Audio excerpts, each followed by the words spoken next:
우리 앞뒤 좌우로 인사하십시다. 사랑합니다. 반갑습니다. 감사합니다. 사랑하는 여러분들의 가정과 일터 가운데 하나님의 은혜와 긍휼하심이 날마다 풍성하게 부어지시기를 주 예수의 이름으로 축원합니다. 우리에게 있어서 가장 인상 깊은 예배가 언제였느냐, 기독교 방송에서 목사님 유명하신 분들이 나오셔서 이야기를 서로 나누는데, 충신교회 원로 목사님 박종순 목사님이라고 있습니다. 이분이 이런 이야기를 하세요. 한 번은 그 남태평양에 이제 뭐 선교나 이런 일들 때문에 가시는 것 같아요. 가셨는데 일정을 마치고 가이드한테 여행을 하면서 이런 이야기를 했답니다. 저 피지 섬을 한번 가보고 싶다고. 피지, 아마 여러분들 지금 피지라고 하면 휴양지로 잘 알고 계실 거예요. 근데 이 원래 피지 섬의 원주민들이 식인종이었답니다. 다 식인종. 아마 여러분 생각나지요? 이게 새까맣게가 코에다가 뼈다귀 걸고 있는 이 식인종. 식인종이었대요. 근데 식인종이 있는데 그 한번 가보고 싶다고. 원래는 이 피지 섬이 휴양지라고만 알고 있었던 거예요. 근데 이 식인종이 살고 있었다는 건 몰랐죠.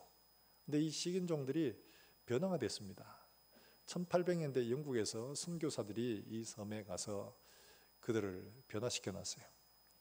추장이 예수를 믿으니까 이 부족들은 추장이 예수 믿으면 전부 다 믿습니다. 추장이 절에 다니면 몽땅 다 절에 갑니다. 그래서 이 섬의 원주민 70%가 감리교인이라는, 그렇게 이제 변화가 된 거예요. 그래서 이제 이 섬에 가서 예배를 드린다니까 사람들이 전부 다 주섬주섬 다 나온 거예요. 어린애하고 뭐 어른들 뭐 할 것 없이 다 모여가지고 예배를 드리는데, 뭐 이들에게 뭐 제대로 된 뭐 아무것도 없죠. 강대상도 마찬가지고 뭐 아무것도 제대로 없어요. 그런데 이들이 갖고 나온 거는 기타 줄 끊어진 거 하나 하고, 또 이 사과 게장 모양으로 생긴 건데 이거를 이제 줄을 이렇게 달아가지고 마치 첼로처럼 쓴다는 그거를 가지고. 그런데 그렇게 예배를 드렸는데 너무 감격적으로 예배를 드렸다고 그래요.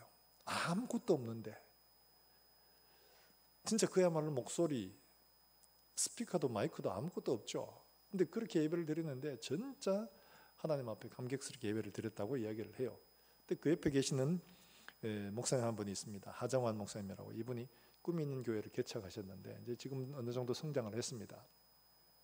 처음에 개척을 할 때 지하 2층에 교회를 개척을 했어요. 세를 얻어가지고 대학생 한 뭐 몇 명, 한 10대 명하고 이렇게 같이 모여서 예배를 드리고 했는데, 한 번은 예배를 드리고 나오다가 성탄절 다 될 때, 그때 막 피를 토하고 쓰러졌다고 그럽니다. 좀 무리도 했고 위에 또 문제가 있었는가 봐요. 그래서 이제 병원에 실려가서 진료를 하고 수술을 할 거를 예약을 받았는데, 수술을 주일 지난 월요일 첫 번째 수술 아침 7시에. 그러니까 이제 토요일 되면 미리 이제 병원에 들어가서 준비를 하고 있어야 됩니다. 근데 목사님은 주일 예배를 인도해야 되잖아요. 난 주일 예배를 인도해야 된다고 하니까 안 된다고. 목사님도 나도 안 된다고. 그렇게 하다가 된다 안 된다 된다 안 된다 이러다가 이건 싸울 문제가 아니다 이래가지고 목사님이 알겠다고 그러면서 들어갔다가 주일 돼가지고 몰래 도망갔어요. 예배 인도하러 주일날 가서 이제 청년들하고 예배를 드리는데, 청년분들 한 10명 정도 이런 남진 모여서 예배를 드리는데 내일 아침에 수술을 앞두고 있죠. 그러니까 이제 목사님 수술을 해야 되고 그 다음에 교회는 이렇고 이러니까 이분들이 다른 거 아무것도 보이지 않고 오직 하나님밖에 안 보이더랍니다. 그러니까 자기는 지금까지 그렇게 하나님에게만 집중한 예배는 없었나라고 이렇게 고백을 해요. 뭐 은혜를 받았다는 건 뭐 두말할 나위가 없겠죠. 우리 일생 가운데 이렇게 하나님 앞에 진짜 하나님만 바라보고 드렸던 예배가 과연 얼마나 있을까. 우리가 하나님 앞에 예배를 드린다고 하면서 뭐 옆에 주변에 신경 쓰지 않고 오직 하나님만 바라보는, 이건 우리에게 정말 절박할 때나 내가 간절히 필요할 때 아니고는 잘 이루어지지를 못합니다. 진짜 하나님의 영으로 감동되어져서 하나님만 바라보게 되는 그런 상황이나, 아니면 내게 세상에 어떤 것도 바라볼 수 없는 상황이 되어졌을 때에, 그때 진짜 온 마음 다해 하나님을 바라보는 예배가 될 겁니다. 유명한 닉슨 대통령의 보좌관이었던 찰스 콜슨이라는 사람, 어쩌다가 이제 그분이 이제 베트남에 있었던 이야기를 하는데, 베트남 포로들이 모여가지고 그 열악한 상황 속에서 그 예배를 드렸던 그 사람들, 그 기록을 보니까요, 참 일을 노동을 하면서 좀 얻어왔던 그 빵, 그들 아침 식사로 나왔던 미역국, 그거 남겨놔가지고 한 친구가 서로 간에 소통을 한 거는 모르스부호, 그게 왜 뭐 또독독도독 이러면서 말하는 게 있잖아요. 이걸로 서로 소통을 한 거예요. 그리고는 이걸로 다 소통을 해서 다 지금 예배를 드리자 그래가지고 그 예배를 드린 거예요. 성찬식을 한 거예요. 어떻게 했냐, 빵 쪼가리 아침에 나왔는 거 그거 조금 하나 그거 가지고 조금씩 떼가지고 이렇게 나누면서 이것은 내 몸이니 받아 먹으라. 미역국 그거 나왔는 그거 조금 남겨놔 그거 한 모금씩 조금 하면서 돌려가면서 드렸던 그 성찬식은 잊을 수 없는 성찬식이에요. 잊을 수 없는 예배가 된 거예요. 우리에게 진짜 하나님 앞에 온 마음 다해 드렸던 예배가 얼마나 있었을까. 수도 없이 예배 드렸는데 앞으로 또 우리가 하나님 앞에 부르심을 받기까지 그렇게 예배를 드릴 텐데 우리는 앞으로 어떻게 예배를 드려야 될까? 종종 이런 수도 있죠. 아유 뭘 그래 그것 가지고 그러냐, 뭐 그렇게 드릴 수도 있고 안 드릴 수도 있고 뭐 그런 적도 있고 안 그런 적도 있지. 이렇게 생각한다면은 아마 이미 우리의 마음이 해이해진 거나 마찬가지예요. 그런 해이한 마음들은 결국에는 하나님이 받으실 수 없는 예배를 지속적으로 드릴 수밖에 없는 거예요. 결국 하나님 받지 않으시는 삶을 살게 되는 거죠. 오늘 본문의 내용은 그 예배의 첫 장면이 나옵니다. 어떻게 우리가 예배를 드려야 하는지에 대한 것을 보여주는 거거든요. 미국의 PCUSA라고 미국 장로교회, 우리 말하면 총회입니다. 우리 합동적 총회같이 PCUSA 총회, 한인교회를 섬기는 목사님 계세요. 이분이 코로나19 이후에 교회가 나아갈 방향에 대해서 이야기를 하시면서 그런 이야기를 하시더라고요. 이 코로나 때문에 지금 한국도 그렇고 미국도 그렇고 많이 바뀌었습니다. 미국도 뭐 100만 명이 넘죠, 감염자가. 그리고 10만 명이 넘는 사람이 죽었습니다.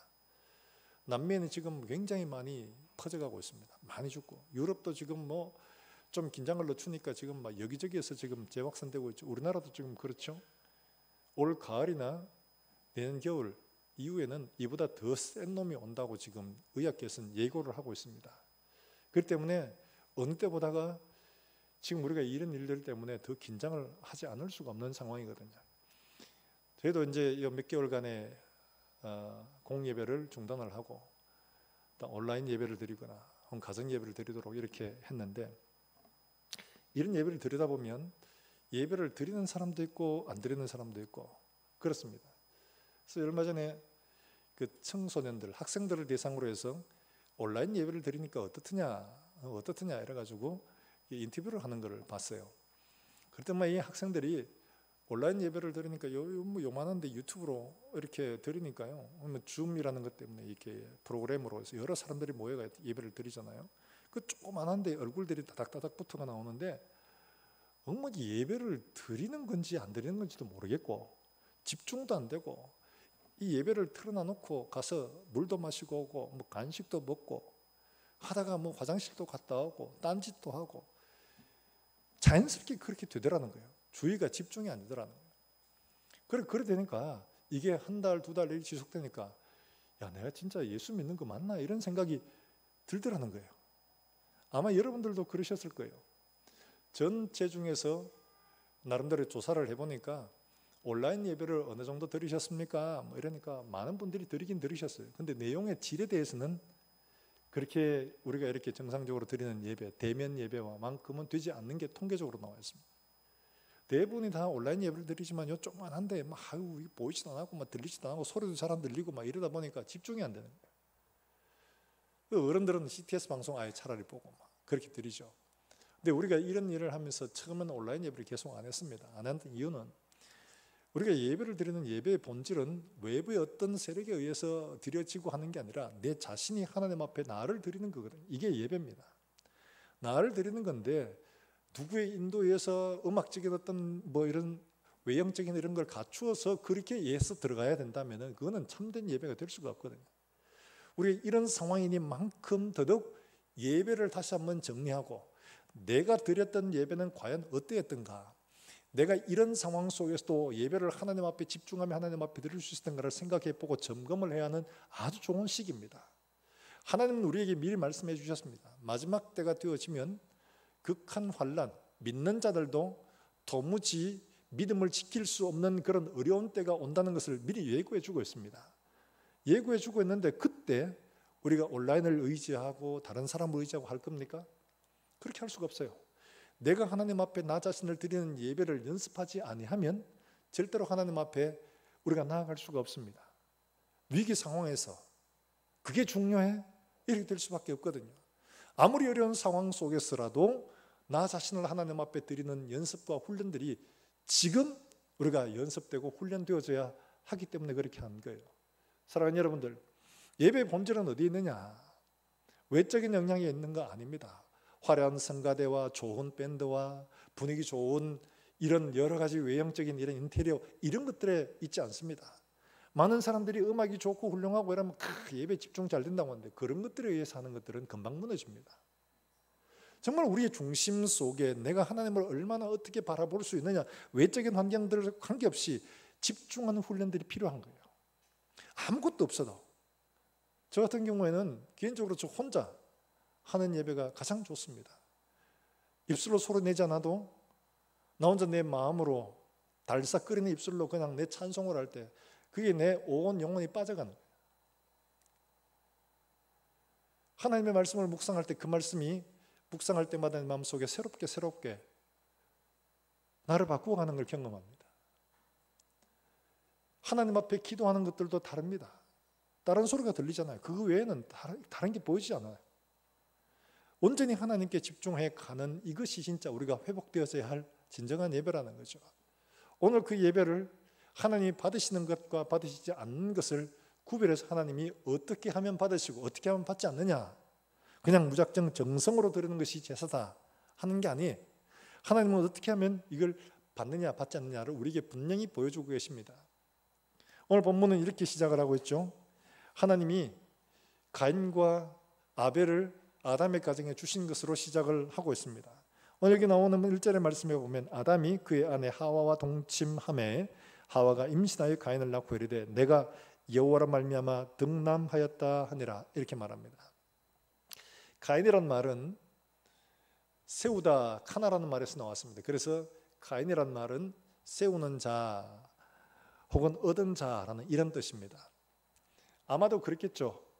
범죄한 이후에 하나님께서 너 에덴에서 나가 이렇게 쫓아내셨을 때 그들은 굉장히 마음의 상처를 받았을 겁니다. 와, 우리가 하나님께 불순종해서 이 에덴을 떠나야 되는구나. 마음의 상처를 받고 떠났을 겁니다. 땅을 갈고 수고를 해야 되는데 이게 굉장히 그들에게 고통스러웠을 거예요. 우리는 이대로 이제 죽는구나 라고 생각을 했는데 하나님께서 그들에게 아들을 주신 거예요. 이걸 주셨다는 말은 내가 여기에서 생존하고 번성해 갈 수 있다는 것을 보여주는 증거거든요. 그러니까 하나님께 너무 감사한 거예요. 내가 하와로 말미암아 아들을 얻었다가 아니고 누구로 말미암아요? 하나님으로 말미암아 아들을 얻었다. 이 하나님 주신 거다. 이렇게 고백하는 거거든요. 이게 너무 감사했죠. 그리고 둘째 아들을 낳았습니다. 둘째 아들 이름이 뭐예요? 아벨이죠. 아벨. 아벨의 말뜻은 이거는 허무라는 말입니다. 헤벨에서 왔는 말인데 허무하다, 수증기처럼 다 날아가 버리다는 이런 뜻을 가지고 있어요. 아니 가인은 그렇게 세우는 사람, 얻은 사람 이렇게 했는데 왜 아벨은 이름을 그렇게 지었을까? 세상에 누구 아버지가 어머니가 자기 아들에게 그런 허무 이러면서 이름을 짓는 사람이 누가 있겠습니까? 이런 말은 그 사이에 우리가 알지 못하는 성경의 역사가 있었다는 것을 우리에게 말해 주고 있는데 아마 이런 것으로 추정할 수 있겠죠. 아담과 하와가 가인을 얻고 하나님 우리에게 약속하신 것을 지켜주신 이 은혜가 참 감사하다. 이 아들을 통해서 하나님께서 새로운 일을 하시겠구나라고 기대를 했는데 이 아들의 가는 길들이 점점점 하나님의 기대와 그들의 부모의 기대와는 전혀 딴 방향으로 가고 있는 거예요. 그랬더니만 우리 한국에서 흔히 쓰는 말 있지요. 자식 키웠더니만 다 뭐예요? 소용없다 하는 말 하지 않습니까? 자식 키워놨더니만 다 소용없더라. 너무 허무한 거예요. 또 아들을 낳았는데 이 아들은 어때요? 기대가 돼요? 별거 없다는 이런 생각이 들겠죠. 그러니까 아들의 이름을 그렇게 짓지 않았나 이렇게 보는 거죠. 하나님이 이들에게 이런 선물을 주셨지만은 이들은 여전히 하나님이 원하시는 삶을 산 게 아니라 하나님께서 원하시지 않는 그런 삶을 살았음을 가인을 통해서 우리에게 보여주고 있는 거예요. 그리고 이들이 하나님 앞에 제사를 드립니다. 오카노 목사님께서는 이렇게 설명을 하시더라고요. 이 목사님의 추정이다, 이건 내 생각이다 라고 하면서 이들이 어디서 예배를 드렸겠느냐. 제사라는 것은 하나님으로부터 오는 건데, 왜냐니까 이스라엘 백성들을 가나안 땅에 보내실 때 시내산에서 율법을 주시면서 너희는 가서 이렇게 제사를 해라, 이 규정을 주셨거든요. 그러면 이 제사와 그 제사가 다르냐? 계시의 점진성으로 보면 하나님께서 주신 것들이라 틀림없이 보여지는 거예요. 왜냐하니까 전혀 없던 것들이 인간의 고안물로 만들어지는 게 아니거든요. 하나님은 이들에게 이렇게 제사를 허락하셨는데 그들이 어디서 들었느냐? 에덴으로 그들은 가고 싶었는데 하나님께서 그들을 쫓아내시고 에덴의 문을 닫으셨습니다. 두루두는 불칼로 그들의 길을 막아놓았어요. 그러니까 저기 난 들어가고 싶은데 하나님이 막아놓으셨으니까 어떻게 하면 거기 계신 하나님과 교통할 수 있을까? 하나님 앞에 거기서 예배를 드렸을 것이라고 이렇게 말씀을 하세요. 충분히 타당성이 있는 말입니다. 그런데 이렇게 제사를 드리는데 이 제사를 그대로 둘이가 다 물려받게 된 거죠. 근데 둘이 다 제사를 드렸는데 한 제사, 아벨의 제사는 하나님이 받으셨습니다. 그런데 가인의 제사는 하나님이 받지 않으신 거죠. 깜짝 놀랐습니다. 아, 왜 내 제사는 받지 않으시는 거지? 이 받지 않았다, 이 받았다 이 표현들은 하나님이 그걸 뭐 드시겠어요? 드신 거 아닙니다. 이걸 그 원문 그대로 보면 이거 주목해 보신 거예요. 하나님이 아벨의 제사는 주목해 보셨는데 가인의 제사는 주목해 보지 않으셨다는 말이에요. 그 가인이 너무 노한 거예요. 성질이 났습니다. 그래서 얼굴이 불그락불그락해지니까 하나님이 그에게 왜 그의 제사가 받아들이지 않았는지를 말씀하시는데 7절에 이렇게 말씀하십니다. 7절 말씀 우리 한번 같이 읽어볼까요? 7절입니다. 시작. 내가 선을 행하면 어찌 낯을 들지 못하겠느냐? 선을 행하지 아니하면 죄가 문에 엎드려 있느니라. 죄가 너를 원하나 너는 죄를. 이거는 제사가 단지 제사라는 그 행사 이벤트 거기에만 머물러 있는 게 아니라 그의 삶으로부터 이어져 나오는 것이라는 것을 말씀을 해주고 있는 거거든요. 네가 선을 행하지 않는 삶으로 살다가 어느 날 와서 하나님 앞에 제사한다, 그런다고 그 제사가 받아들여지냐? 그렇지 않다는 거죠. 삶은 제사와 연결되어 있다는 것을 말하고 있는데, 그렇다면 우리도 하나님 앞에 드리는 이 예배가 받아들여지기 위해서 어떻게 해야 하지 않느냐 하는 것들을 우리가 보여주고 있는 말씀이에요. 먼저 우리가 생각해야 할 것은요, 우리의 삶이 그렇다면 제사를 준비하는 삶이냐, 우리의 삶이 제사를 향하여 준비하는 삶이냐, 바로 여기에 달려져 있다는 것을 말씀을 해주고 있거든요. 자, 먼저 거기 보면 4장 2절에 보면 이렇게 말합니다. 그가 또 아벨을 낳았는데, 아벨은 뭐하는 사람이었어요? 양치는 사람. 가인은 농사하는 자였더라, 이렇게 말합니다. 농사는 자연스럽게 하나님이 가인에게 아담에게 말씀하신 겁니다. 3장에 쫓아내실 때 땅을 갈게 하셨더라. 갈다는 말과 여기 가인이 농사했더라는 말 자체가 같습니다. 아바드라는 말이에요. 아바드라는 말, 농사하다, 갈다, 또 다른 말로는 섬기다, 노예가 되다 하는 이런 말입니다. 하나님이 가인에게 농사를 짓게 하셨고 땅을 경작하게 하신 거예요. 거기서 열심히 일을 했습니다. 농사는 혼자 하는 게 아니거든요. 온 가족이 다 해야 됩니다. 다 모여서 농사를 합니다. 그래 먹고 살거든요. 하나님 말씀하신 대로. 그런데 그 수고의 열매를 하나님 앞에 드렸는데 하나님 받지 않으셨어요. 반면에 아벨은 뭐한 사람이에요? 양치는 사람, 이렇게 나옵니다. 근데 이 양이라는 이 말은 단순한 양만 가리키는 말이 아니고 양과 염소와 같은 작은 동물들을 말합니다. 그러니까 양과 염소 같은 이런 동물들을 기르는 사람이었다라는 이런 말을 하는 거죠. 자, 그러면 농사를 짓는 사람에게 양과 염소가 도움이 될까요? 농사를 지으면 뭐가 필요하죠? 소가 필요하죠. 소가. 양과 염소는 그들에게 농사 짓는데 도움이 안 되는 동물들이에요. 근데 도움이 안 되는 이 동물들을 기르고 있었다. 그 먹으려고 우리가 얼핏 보면 그렇게 생각을 하기 쉬운데, 이때는 하나님이 육식을 허용하지 않았습니다. 육식은 노아 홍수가 끝나고 하나님께서 노아에게 내가 이 모든 동물들을 너에게 먹이로 준다, 먹는 것으로 준다고 말해요. 이때는 식물이, 야채 이런 거죠. 식물들이 너의 먹을 거리가 된다 말씀하셨어요. 그러니까 양을 기른다는 것은 먹을 거리도 아닌데, 양을 기른다는 것은 좀 말하자면 어불성설이죠. 이걸 왜 길러요? 농사에 도움도 안 되는데 이걸 기르려야 할 이유가 없잖아요. 이걸 왜 기르겠습니까? 이걸 기르는 목적은 단 한 가지입니다. 뭐냐 하니까 소위 고기나 이런 것들 바라고 하는 게 아니고 그게 옷이죠. 옷. 하나님이 아담과 하와를 에덴에서 내보내실 때 뭘 입혀 보내셨습니까? 가죽옷. 우리 흔히 양의옷이라고 하는데 가죽옷입니다. 가죽옷. 가죽옷을 지어서 입히셨다고 했는데 그 학자들이 이렇게 말합니다. 이거를 지어서 입히실 때 하나님이 다 완성본을 만들어 주셨다는 말도 그렇게 주장하시는 분도 있고, 하나님이 그들에게 옷을 만드는 법을 가르쳐 주셔가지고 그렇게 그들이 만들어 입었다는 이런 분들도 있습니다. 여하튼 어떻게 했든지 간에 그들이 가죽옷을 입기 위해서는 반드시 어떻게 됩니까?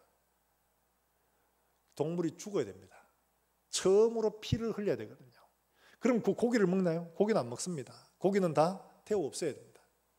그러면 이 아벨이 이 양을 준비하고 기르고 있다는 것은 자기도 마땅히 농사를 하지만은 특별히 양을 돌보고 있다는 것은 뭘 하는 거냐? 이걸로 가지고 하나님 앞에 제사를 드렸다고 말하니까 이걸로 제사를 드리면서 동시에 그 가죽을 얻는 거죠.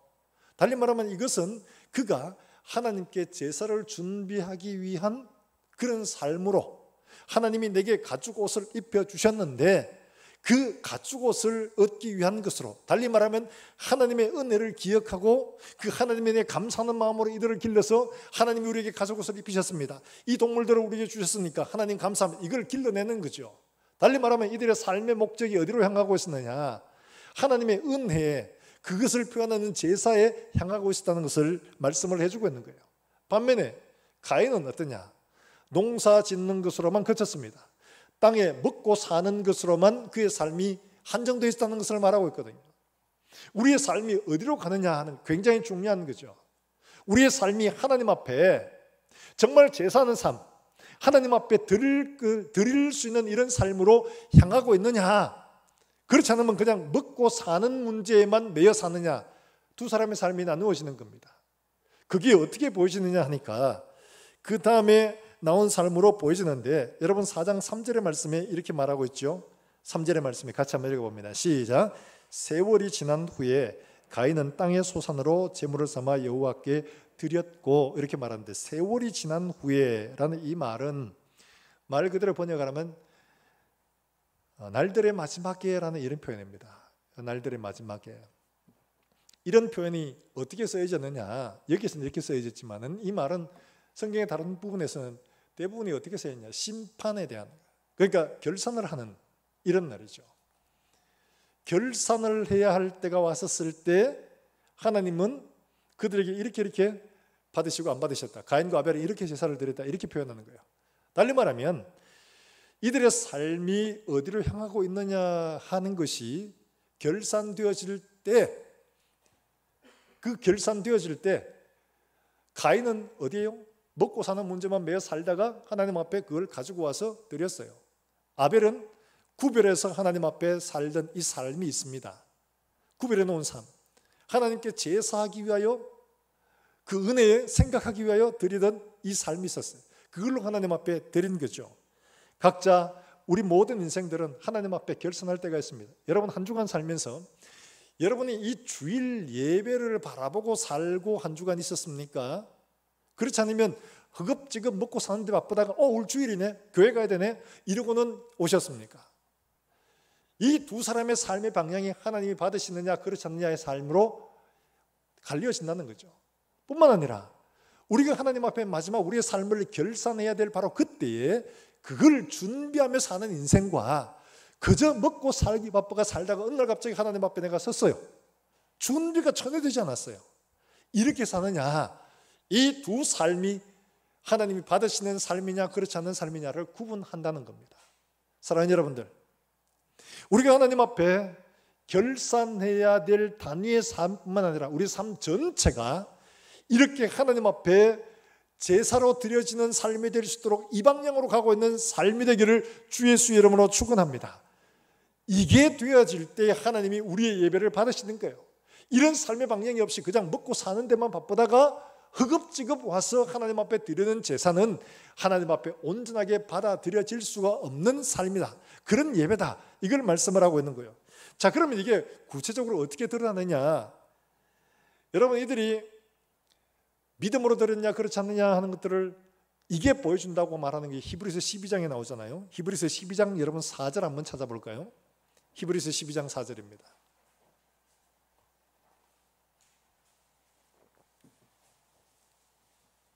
히브리서 12장 4절요.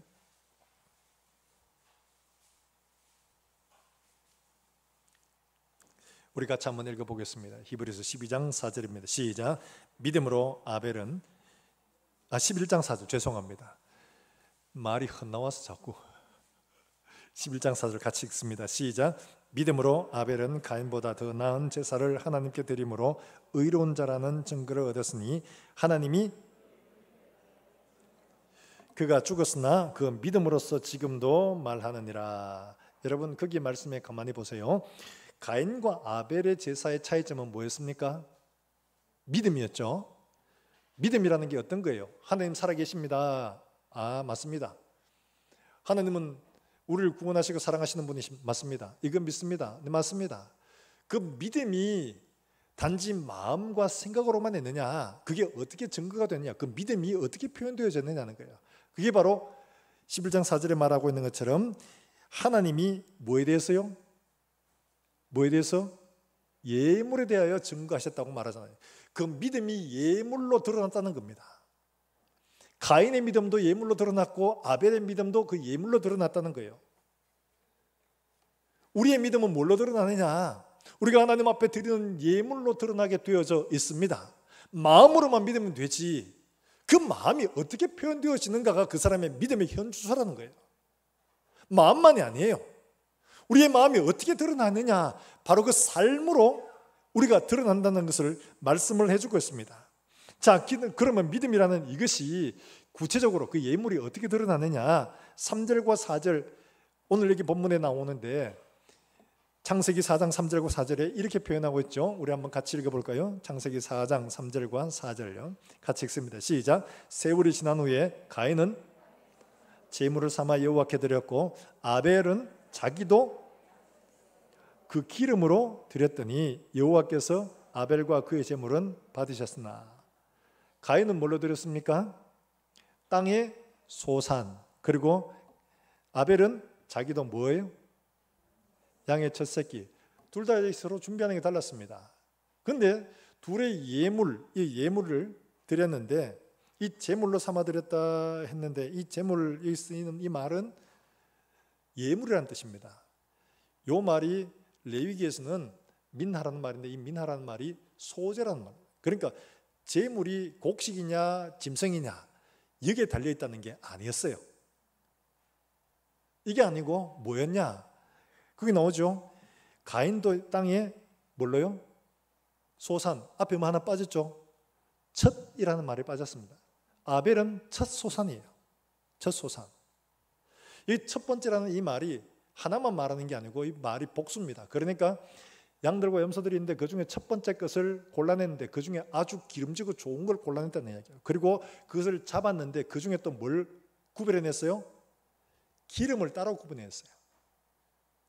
여러분, 지금은 우리가 기름을 구분해내는 게 쉬워요. 처음에 이들은 이 기름 먹지도 못하는데 이걸 구별해내는 게 왜겠습니까? 이들은 아직도 이런 것들을 구별할 만큼 뭐 양에게, 염소에게, 뭐 동물에게 고기, 기름 구분할 수 있는 것들이 없습니다. 육식이 허용되지 않았기 때문에요. 이게 기름을 따로 구분해냈다는 것은 하나님의 계시가 없으면 할 수가 없는 일이겠죠. 첫 번째 것을 구분하고 그 중에 좋은 것이라고 하나님 앞에 구별해서 하나님 앞에 드린 거예요. 지금 이거를 이렇게 드린 거예요. 달리 말하면 지금 이들이 하나님 앞에 드린 가장 큰 차이는 그의 삶의 방향이 있죠. 가인은 농사 짓는 것 가운데 그냥 드렸습니다. 이 중에 아벨은 구별된 것 중에서도 구별된 것을 하나님 앞에 첫 번째 것으로 기름진 것으로 하나님 앞에 드렸습니다. 바로 여기에 차이 있는 거예요. 그런데 첫 번째 것을 드리는 것에서 차이가 있다고 말하는데 성경은 하나님은 우리에게 이렇게 말했습니다. 첫 번째 것은 다 하나님께 속했다고 말하고 있는 거예요. 첫 번째 것은. 그래서 레위기 23장 10절을 한번 볼까요? 레위기 23장 10절에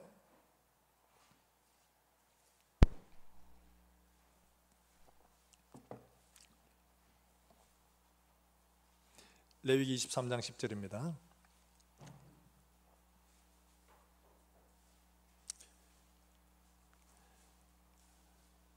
창세기 다음에 출애굽기 다음에 레위기 있습니다.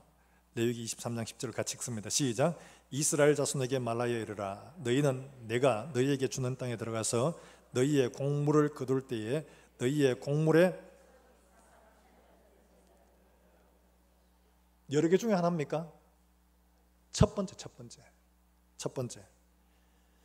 레위기 2장 14절에서도 첫 이삭을 소재에 드리라고 말하고 있습니다. 하나님은 첫 번째 곡물, 첫 번째 양식, 첫 번째 과일, 첫 번째 짐승, 그 다음에 맏아들, 모든 것 첫 번째는 다 하나님 겁니다. 왜 그걸 하라고 했느냐? 내가 하나님 앞에 얻은 것 중에 제일 먼저 하나님을 생각하라는 거예요. 하나님을 생각하는 거. 우리의 삶 모든 속에서 하나님을 제일 먼저 생각하는 이게 아벨의 제사였다는 거죠. 가인은 내가 얻어 드린 것 중에 그냥 가져오면 돼요. 뭐는 것은 상관없어요. 하나님 다 주신 건데 이렇게 드린 거. 이게 차이라는 거예요. 하나님을 향한 가장 구별된 것으로 드리는 것과 그렇지 않은 것. 그래서 우리 옛날 어머님들 이랬잖아요. 헌금 드리면 주일날 뭐 새 돈 없으면 새 돈 바꿔오라 그러고 뭐 새 돈 없으면 그럼 어떻게 합니까? 다리미로 돈 다렸죠. 저희 어머님도 그렇게 했어요. 그러니까 저는 보면서 야, 저건 좀 심하다. 근데 옷도 주일날 가기 전에 토요일날 미리 탁 다려놔 놓고 옷을 좋지도 않은 옷인데 뭘 그렇게 하나 싶었는데 항상 미리 갈로선을 빨아가지고 준비해서 옷 입고 헌금도 그렇게 준비하고 그랬잖아요. 그게 다 뭐예요? 이거 그냥 껍데기로 보면 율법적이라고 보여지는데 그건 마음의 표현입니다. 마음의 표현. 하나님 앞에 가장 좋은 것 먼저 하나님 앞에 드리자. 11조도 마찬가지잖아요. 날짜도 마찬가지예요. 하나님은 7날 가운데 하루를 떼가지고 하나님을 위해서 예배하는 날로 삼아주셨어요. 모든 재물 가운데 얻는 것 중에 10분의 1을 먼저 빼는 거예요. 그래서 옛날에 어르신들, 우리 뭐 부모님도 그렇지만 수익이 있으면 그 중에 11조를 먼저 뺍니다. 헌금 뺍니다. 그리고 나머지 쓸 것입니다. 근데 그렇지 않는 사람이 있어요. 벌어들인 것 중에 학원비, 병원비, 생활비 다 빼고 나머지 남으면 11조. 여러분 보시기에 어떻습니까? 어떤 게 하나님이 먼저인 삶이 되겠습니까? 작은 것처럼 보이지만 하나님을 먼저 생각하는 건 하나님 앞에 드릴 것들을 먼저 구별해내는 바로 이게 아벨의 제사라는 거예요. 예배를 드리는데 시간 남아서 예배를 드리는 것과 없는 시간 가운데서도 내가 예배를 드리는 것, 어느 것이 하나님을 먼저 생각하는 거예요? 직장에 헐겁지겁 출근을 했습니다. 갖는 시간 가운데 가장 먼저 하나님 앞에 구별하여 먼저 하나님 앞에 기도하고 시작하는 것과 그렇지 않고 시간 남으면 하려고 하다가 오늘도 잊어버렸네, 내일은 뭐 시간 남으면 해야지, 이거다고 어느 것이 하나님을 먼저 생각하는 것이겠습니까? 누구와의 만남을 가장 우선적으로 생각하고 있느냐가 바로 우리 삶으로 그대로 드러나게 튀어져 있습니다. 이게 바로 삶의 열매예요. 곡식이냐 동물이냐가 중요한 게 아니라 그가 어떤 마음으로 어떤 삶으로 무엇을 어떻게 준비했는가가 바로 그대로 드러났고 그게 바로 그들의 믿음이었다는 거죠. 우리에게 말씀하시는 것들은 바로 이런 삶에서 우러나는 하나님 첫 번째 그걸 하나님 앞에 드리는 삶이 진짜 하나님이 원하시는 것이다. 그렇게 사는 것들은 구체적으로 어떤 것이냐, 그거는 단지 예물로만 준비하는 게 아니죠. 이미 보아온 이런 모든 삶들이 다 하나님 앞에 제사 한번 드리는 거기에 초점이 맞춰져 있는 게 아니고 우리의 삶이에요. 다윗은 이걸 알았습니다. 제사를 드리는 것도 중요하다, 이걸 알았습니다. 그러나 하나님이 진짜 원하시는 게 무엇인지를 우리에게 말씀을 해주고 있는데, 여러분 시편 40편 한번 찾아볼까요? 시편 40편 6절과 7절 말씀.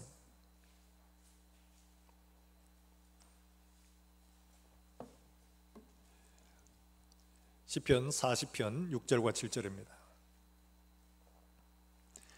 찾으셨으면 우리가 잠 목소리를 읽어볼까요? 시편 40편 6절과 7절입니다. 6절부터 읽습니다. 시작. 주께서 내 귀를 통하여 내게 들려주시기를 제사와 예물을 기뻐하지 아니하시며 번제와 속죄제를 요구하지 아니하신다 하신지라. 그때 내가 말하기를 내가 왔나이다. 나를 가리켜 기록한 것이 두루마리 책에 있나이다. 아멘. 이거는 메시아를 말하는 거, 예언하는 예언구입니다. 근데 이 말씀을 하는 것은 제사와 예물이 중요한 게 아니라 우리에게 뭘 더 중요하게 계시냐, 순종하는 우리의 몸을 원하신다는 거예요. 그래서 바울도 로마서 12장 1절에 뭐라고 말합니까? 이렇게 말하잖아요. 그러므로 형제들아, 내가 하나님의 모든 자비하심으로 너희를 권하노니 너희 몸을 하나님이 기뻐하시는 거룩한 산 제물로 드리라. 이는 너희가 드릴 영적 예배니라. 한 번 자리에 와 앉아 있는 이것이 아니고 우리의 몸이 하나님 앞에 드릴 영적 제물로 드리면 이 제물은 삶의 모든 곳에서 다 그대로 드려진다는 거예요. 이걸 몸으로 제물로 드린다는 것이 어떤 겁니까? 우리의 모든 삶 속에서 하나님을 생각하고 말씀대로 순종하는 바로 그 삶을 말하는 거예요. 삶을. 단 한 번 와서 하는 건 누구나 쉬워요. 그런데 모든 삶에서 그렇게 하나님 앞에 순종으로 나아간다는 것은 결코 쉬운 일들은 아닙니다. 단 한 번 죽음에 그냥 순교하는 것 쉽죠. 어떻게 보면 매 순간 죽어 순교하는 삶을 사는 것은 굉장히 어렵습니다. 그래서 이거를 산제물이라고 말하는 거예요. 겉으로는 살아있지만 이미 죽은 거예요. 제물은 이미 죽은 거예요. 그래서 살아있지만 죽은 제물로 살아라, 이걸 우리에게 말씀을 하고 있는 거죠. 사랑하는 여러분들, 하나님 앞에 나와 기도 많이 하고 멋진 찬양으로 찬양을 드리고 많은 제물로 하나님 앞에 헌금을 드리고 중요하죠. 그런데 하나님은 이런 것들보다가 바로 우리의 삶을 원하신다는 거예요. 기도 많이 하는 것, 찬양하는 것, 예배 드리는 것 다 어디로 모여지느냐? 삶으로 모여지고 있다는 거예요. 삶이 따라가지 않으면 그 아무런 소용없다는 거예요. 밖에 나가지고 막 엉망으로 살다가 와가지고 그냥 주일날 예배 드리니까 정성껏 이래가 옷 잘 입고 와가지고 하나님 앞에 기도, 그럼 나가서 똑같이 살고 하나님이 그 예배를 받으시냐? 안 받으십니다. 그걸 어떻게 표현하고 있느냐? 이렇게 말하고 있죠. 여러분 창세기 4장 4절과 5절 한번 읽어보십시다. 4절과 5절에 보면 이렇게 말하고 있습니다. 4절과 5절을 한번 같이 읽어봅니다. 시작. 아벨은 자기도 양의 첫 새끼와 기름으로 드렸더니 여호와께서 받으셨으나 가인과 받지 아니하신지라. 여기까지 있습니다. 자, 아벨을 받으셨는데 어떻게 했어요? 아벨과 그의 제물, 그 다음에 가인도 가인과 그의 제물. 가인과 아벨이라는 사람을 먼저 받으시고 그 다음에 제물이 나옵니다. 가인의 제물과 가인의 삶을 안 받으셨다, 이렇게 표현한 게 아닙니다. 가인과 그의 제물, 아벨과 그의 제물이에요. 사람이 받아들여지지 않는데 제물을 받으시냐? 그런 하나님이 아니라는 거예요. 사람이 먼저 받아들여져야지 이 제물도 하나님이 받으신다는 거예요. 우리의 삶이 엉망인데 왜 제물을 받으시냐? 안 받으신다는 거예요. 그래서 개같이 번 돈과 창기의 돈은 하나님이 받지 않는다고 말씀하셨어요. 왜 그래요? 그 삶이 이미 개 같은 삶이고 창기의 삶인데 그게 드리는 예물을 받느냐? 안 받으신다는 거예요.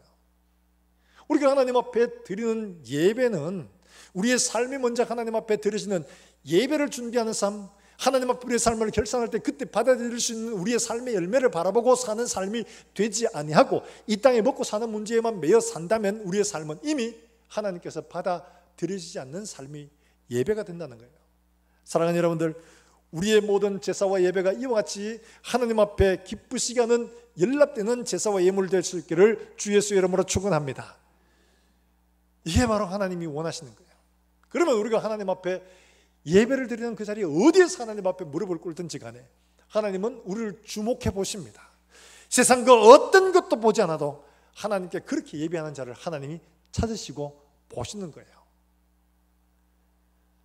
이렇게 예배를 드리고 싶죠. 나도 이렇게 예배를 드리고 싶어요. 그런데 이런 예배를 방해하는 게 있습니다. 하나님이 가인에게 말씀하시죠. 4장 7절의 말씀이 이렇게 말씀하시죠. 같이 읽습니다. 시작. 내가 선을 행하면 어찌 낯을 들지 못하겠느냐? 선을 행하지 아니하면 죄가 문에 엎드려 있느니라. 죄가 너를 원하나 너는 죄를 다스릴지니라.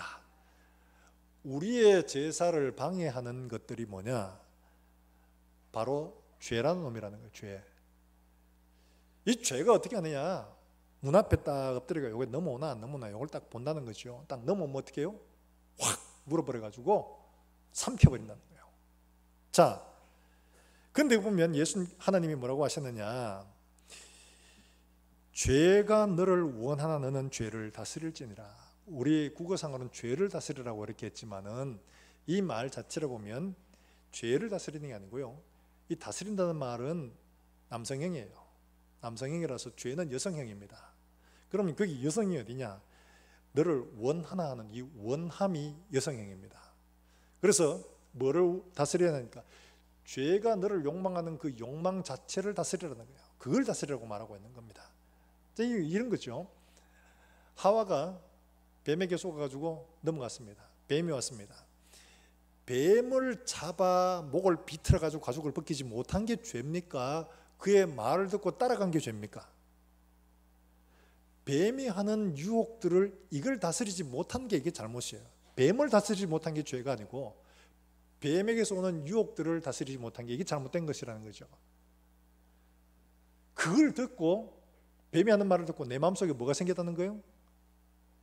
그의 소원, 죄가 바라는 소원들이 내 마음속에 막 생겼어요. 야, 하나님처럼 되어보자. 난들 뭐 안 될 게 뭐가 있노? 이러면서 마음에 그런 마음이 막 생겼다는 거예요. 근데 그거를 다스려야 되는데 이걸 다스리지 못한 거예요. 우리가 종종 이런 일이 일어나잖아요. 애들이 혹은 뭐 여러분들 직장이나 뭐 이런 사회생활 하다 보면 성질나게 하는 사람들이 있죠. 성질나게 하기 때문에 내가 성질을 냈잖아요. 누구 잘못이에요? 성질나게 한 그 사람이 잘못이죠. 근데 하나님은 그렇게 말하지 않습니다. 성질낸 네가 잘못이다. 성질을 내는 욕구를 이 환경이 만들어준 거예요. 먹여준 거죠. 그런데 이거를 다스리라는 거예요. 이걸 다스리라는 거예요. 그래야지 네가 선을 행하지 않는 사람, 악을 행하는 사람 여기에 매여지지 않는다는 거예요. 이걸 따라가면 결국 어떻게 되느냐? 로마서 6장 16절에는 이렇게 말합니다. 너희 자신을 종으로 내주어. 우리 한번 찾아볼까요? 여러분 한번 보십시다. 로마서 6장 16절에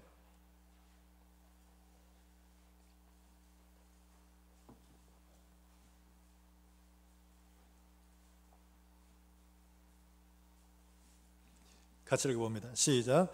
너희 자신을 종으로 내주어 누구에게든 순종하든지 그 순종함을 받는 자의 종이 되는 줄을 너희가 알지 못하느냐? 혹은 죄의 종으로 사망에 이르고 혹은 순종의 종으로 의에 이르느니라. 우리가 그 단순히 나 그 성질을 못 이겨서 이런 게 아니고 이게 뭐를 의미하는 거라고 말하고 있습니까? 우리가 거기에 자꾸 넘어지면 어떻게 돼요? 그게 종 되었다는 거예요. 종. 무서운 말씀이죠. 그게 매여가 아주 그게 속해져 버린 거예요. 그래서 요한일서 3장 12절에 이렇게 말합니다. 가인과 같이 하지 말라. 그는 악한 자에게 속하여 이렇게 말합니다. 악한 자에게 속하여. 아예 그냥 악한 자에게 속했다는 거예요. 이 말하면 죄의 욕망을 이기지 못한 이것이 죄의 종이 되어져 가지고 아예 그게 속해져 있다는 거예요. 지금 이렇기 때문에 네가 그걸 했다는 거죠. 사랑하는 여러분들, 하나님께서 우리에게 말씀하시는 게 무엇이냐? 우리가 이 선을 행하고 다스리지 못하는 이 우리 욕구를 다스리지 못하는 이것들은 굉장히 중요한 문제로 우리가 참된 예배로 나아가는 일들에 우리가 실수하고 넘어질 수가 있어요. 그러나 회개하고 돌아서서 하나님 앞에 다시 오는 것과 거기에 속해서 계속 가는 것은 분명한 차이겠습니다. 한 번, 두 번 그럴 수 있습니다. 근데 그게 습관적으로 계속되는 것들은 그게 속한 거예요. 이렇게 말하고 있는 겁니다. 이게 보면 악한 자에게 속하여라고 말했는데 이 속하여라는 말은 뮤알로 시제입니다. 악한 자에게 속하여 뮤알로 시제, 계속 있다는 말이죠. 뿐만 아니라 다스리라는 말 역시 마찬가지로 뮤알로입니다. 선을 행하지 못하게 하는 것도 뮤알로, 요한일서에 나오는 이것도 뮤알로, 다스리는 것도 뮤알로. 이건 계속돼야 될 일이에요. 단 한 번이 아니에요. 사랑하는 여러분들, 우리가 하나님이 기뻐하시는 예배를 드려야 할 줄로 믿습니다. 여러분, 우리가 곰곰이 생각해 보면 하나님 앞에 내가 이렇게 예배를 드리고 앞으로도 예배를 드릴 텐데 내가 하나님 앞에 어떤 예배를 드려야 될까? 이게 우리 마음속에 고민이 되고 생각이 되어져야 돼요.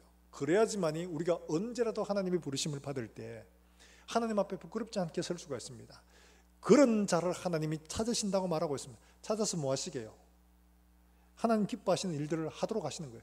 그 사람의 간구와 믿음의 삶은 하나님께서 인정해 주시고 받아주신다는 말이죠. 사랑하는 여러분들, 우리가 하나님 앞에 참된 제사, 기뻐하시는 제사를 드리기 위하여 우리의 삶이 어디를 향해야 된다고요? 하나님께 드리는 제사를 향하고 있는 삶이냐? 한 주간 살아가면서도 내가 오늘 주일날 예배를 드리러 가야 되는데 내 삶이 하나님 앞에 거룩하고 금이 없는 삶인가 돌아보는, 이걸 준비하는 삶. 그렇지 않고 허겁지겁 한 주간 살아가는 이 삶, 둘이 구분된다는 거죠. 그건 바로 그의 드리는 예물에서 그대로 드러납니다. 이게 바로 드러난다는 거죠. 그 다음에 이걸 원하는, 하나님이 원하시는 건 진짜 뭐냐? 이렇게 드리는 이 준비하는 삶은 우리의 몸이 하나님 앞에 이미 그렇게 드려지는 거예요. 몸이 제물로 하나님 앞에 드려지는 거예요. 가인과 아벨의 삶이 이미 속한 자가 달랐어요. 가인은 악한 자에게 속하여, 거짓에 속하여 이미 거기에 속해져 있었어요. 우리가 하나님께 속하여 하나님이 기뻐하시는 거룩한 삶으로 나아갈 수 있기를 주의 이름으로 축원합니다. 이걸 이기는 것은 죄는 끊임없이 우리 속에 이걸 토발하고 넘어뜨리려고 죄의 소원을 우리에게 자꾸 일으킵니다. 자유의 이름으로, 너 기질의 이름으로 자꾸 우리에게 일으킬 때 이거를 잘 다스리지 못하면 하나님이 받으시는 제사로 나아갈 수가 없음을 우리에게 보여주고 있습니다. 사랑하는 여러분들, 아벨처럼 하나님 앞에 드릴 제사와 예물을 준비하는 삶으로 사시길 주의 이름으로 축원합니다. 우리의 몸이 아예 그게 속해서 하나님이 기뻐하시는 거룩한 산제물로 드려지는 그런 삶이 되시길 주의 이름으로 축원합니다. 하나님이 찾으시는 그런 사람 되어져서 하나님이 여러분에게 기쁨으로 바라보시고 여러분의 부르짖는 소리에 응답하시는 그런 우리 모든 성도들이 되시길 다시 한 번 더 주의 이름으로 축원합니다. 우리가 이 시간 함께 찬송하고 기도하겠습니다.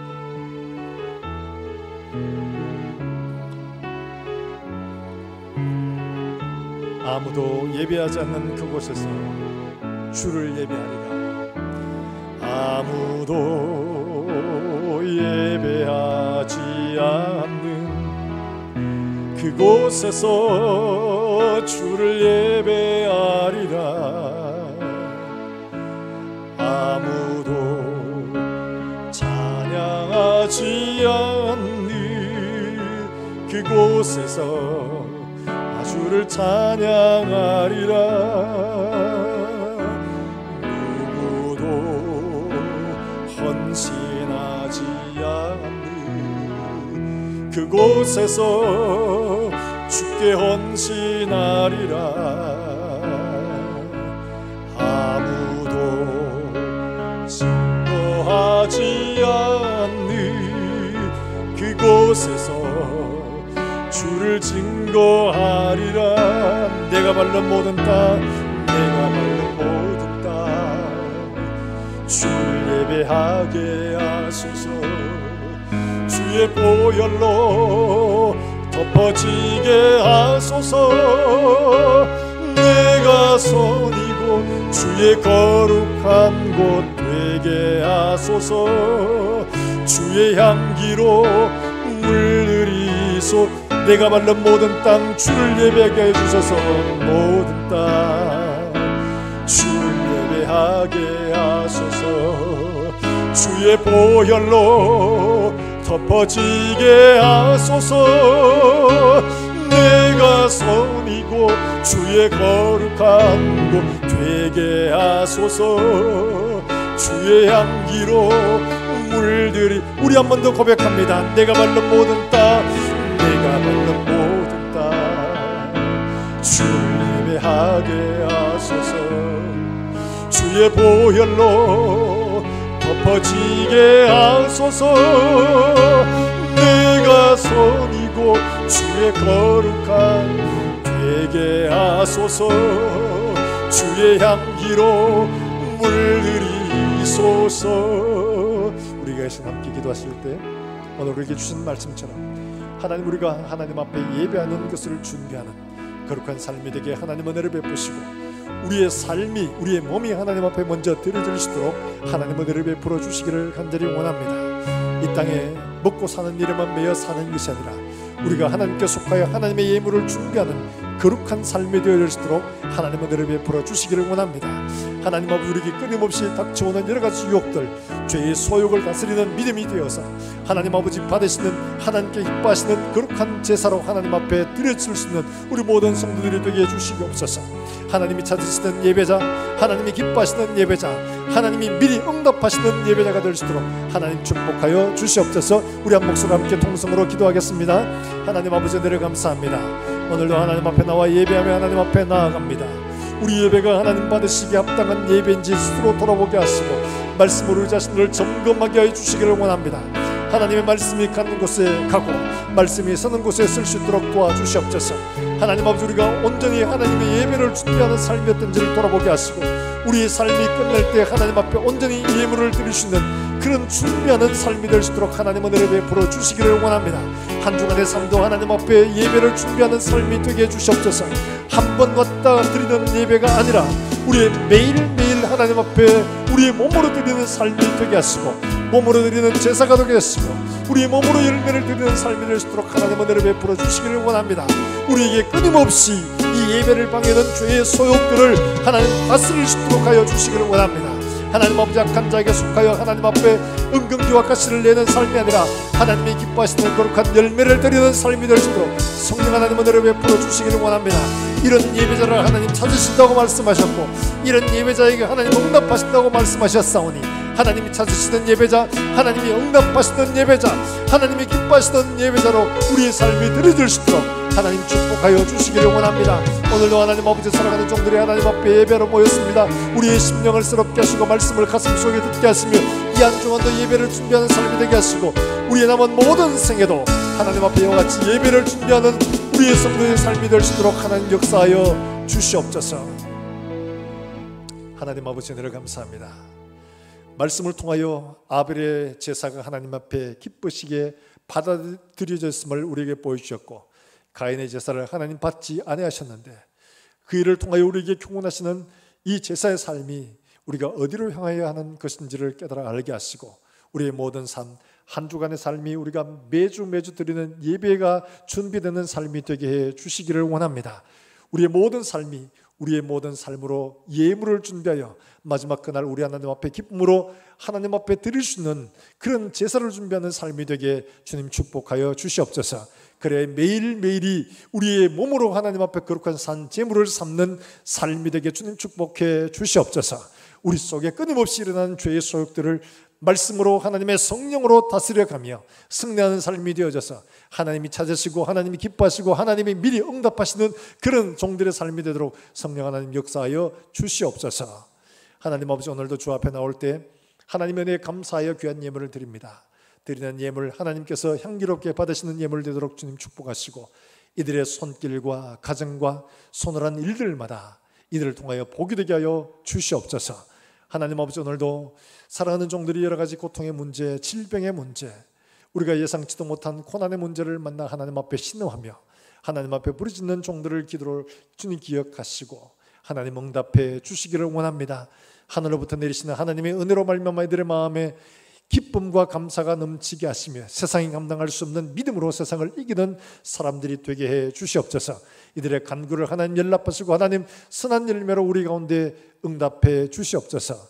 하나님 아버지 멀리서 주의 복음을 들고 전하는 사랑하는 선교사들과 그들의 가정 위에 하나님 함께하여 주셔서 그들의 열매로 하나님 앞에 기쁘시게 하는 종들이 되게 해 주시기를 원합니다. 수많은 영혼들이 하나님께로 돌아오는 열매를 맺을 수 있도록 주님 축복해 주시옵소서. 한 주간 세상 속에다가 사는 사랑하는 종들의 걸음걸음들을 주님 지켜주시고 우리가 하나님 앞에 거룩한 산제물로 드려지는 삶이 될 수 있도록 하나님 인도하시며 그래야 하나님 앞에 한 주간 삶을 준비하여 거룩한 예배로 나올 때 기쁨으로 하나님 앞에 드리게 하시며 하나님이 기뻐하시고 즐거워하시는 산제사가 될 수 있도록 주님 역사해 주시옵소서.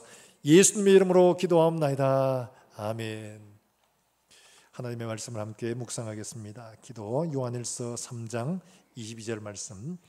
무엇이든지 구하는 바를 그에게 받나니 이는 우리가 그의 계명을 지키고 그 앞에서 기뻐하시는 것을 행함이라. 할렐루야. 교회 소식입니다. 다음 주부터 1부, 2부 예배를 원하시는 분 모두가 다 올 수 있도록 이렇게 할 겁니다.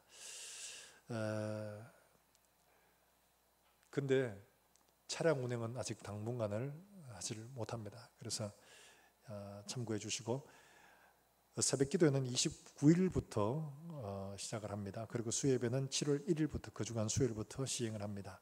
점심은 제공하지 않아서 오후 예배는 드리지 못합니다만은 차량 새벽 기도회만 일단 먼저 운행하라고 조금씩 확대해 나갈 예정입니다. 여러분 기억하시고 위하여 기도해 주시기를 바랍니다. 우리가 예배 시간 전에 와서 발열 체크하고 뭐 출석 체크하고 하는데, 일들을 우리 장로님들만 해오시다가 우리 장로님과 우리 시무 집사님들 그리고 권사님들이 한 조가 되어서 그렇게 하도록 조를 짰으니까, 혹시나 바꿔야 할 사항이 계시면 우리 송 목사님한테 미리 말씀해 주시면 조금 변동을 해서 그렇게 연락해 드리도록 하겠습니다. 우리 지난주에 우리 정권사님 남편인 박기원 집사님께서 차에서 작업을 하시다가 그만 그 5톤차 큰 차인데 거기 위에서 화물 위에서 떨어지셨어요. 그래서 뇌를 다치시고 그다음에 몸에 이제 여러 곳에 이제 골절이 좀 있습니다. 그래서 경대병원에 중환자실에 입원하셨다가 오늘 아침에 아들이 와서 이야기를 하는데 지금은 일반 병실로 좀 옮기셨다고 합니다. 그러나 아직 의식이 있는 상태는 아니고요. 그래서 원래 뇌의 문제가 뭐 간단한 문제는 아니라서 참 어렵습니다만은 성도의 기도를 믿습니다. 하나님의 은혜를 저는 믿습니다. 그래서 우리 성도들이 함께 위하여 기도하고 은혜를 구하면 하나님께서는 좋은 결과를 우리에게 주실 줄로 믿습니다. 여러분들이 함께 기도해 주시기를 부탁을 드립니다. 우리 다 일어나서 하나님 앞에 함께 예배드리고 찬송하고 예배를 마치겠습니다.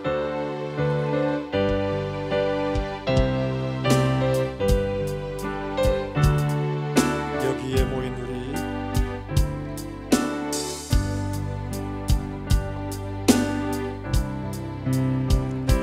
주의 은총 받은 자여라, 주께서 이 자리에 함께 계심을 모라. 언제나 주님만을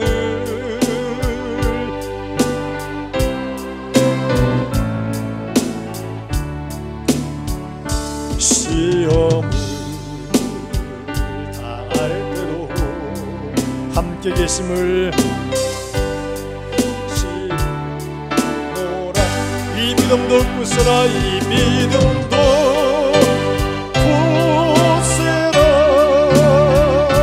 주가 지켜주신다. 어두운 밤에도 주의 밝음. 우리 한 번 더 고백합니다. 옆 사람 축복하겠습니다. 이 믿음도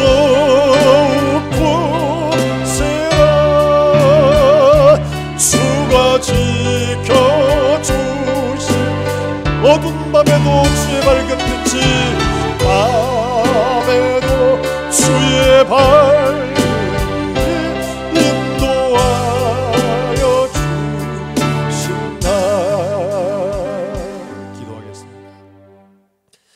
여호와는 내게 복을 주시고 너를 지키시기를 원하며, 여호와는 그 얼굴을 내게 비치사 은혜 베푸시기를 원하며, 여호와는 그 얼굴을 내게로 향하여 드사 평강 주시기를 원하노라. 아멘.